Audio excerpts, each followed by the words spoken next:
ములుగు జిల్లా కన్నాయిగూడెం మండలంలోని రైతు వేదికలో మరియు ఏటూరు నాగర మండలంలోని గిరిజన భవనంలో మండల పరిధిలోని మహిళా సంఘాలకు రాష్ట్ర పంచాయతీరాజ్, గ్రామీణ అభివృద్ధి, గ్రామీణ నీటి సరఫరా, మహిళా శిశు సంక్షేమ శాఖ మంత్రి దనసరి అనసూయ సీతక్క, జిల్లా collector Diwakara, TS market committee chairman Rega కళ్యాణిలతో ఇందిరమ్మ చీరలను పంపిణీ చేశారు.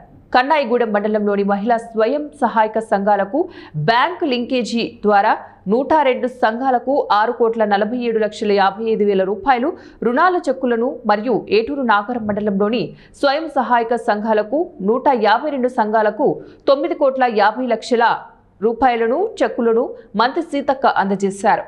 అనంతరం కన్నాయిగూడెం మండల పరిధిలోని 16 మంది లబ్ధిదారులకు మరియు ఏటూరు నాగరం మండల పరిధిలోని 17 మంది లబ్ధిదారులకు కళ్యాణ లక్ష్మి, షాదీ ముబారక్ చెక్కులను మంత్రి సీతక్క పంపిణీ చేశారు.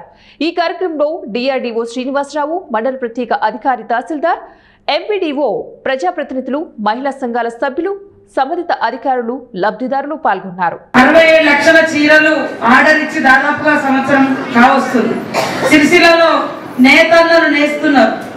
నేత చీరలు ఇవి సూరత్ లో, ఇంకా ఎక్కడో దుబాయ్ లో, బాంబేలో కిలోల కొద్ది కొనుకొచ్చినే కాదు, చెమట చుక్కలు ఓడ్చి నేత కార్మికులు మరి నేసినటువంటి చీరలే ఈరోజు మహిళా సంఘాలకు ఇస్తా ఉన్నాం.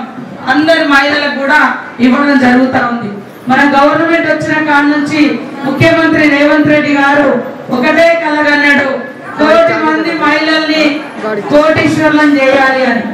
1 కోటి మంది మహిళల్ని ఇప్పుడు మనం మహిళా సంఘంలో చేర్చాలి, 1 కోటి మందికి చీరలు పంచాలి, వాళ్ళని కోటీశ్వర్లుగా చేయాలి. ఇది ఇప్పుడు మనం చేయబోయే కార్యక్రమం. ఇవాళ మీకు వడ్డీ లేని రుణాలు ఇచ్చినా కూడా రాష్ట్రంలో అందరికంటే ముందే ఆ వడ్డీ డబ్బు అవుతుంది.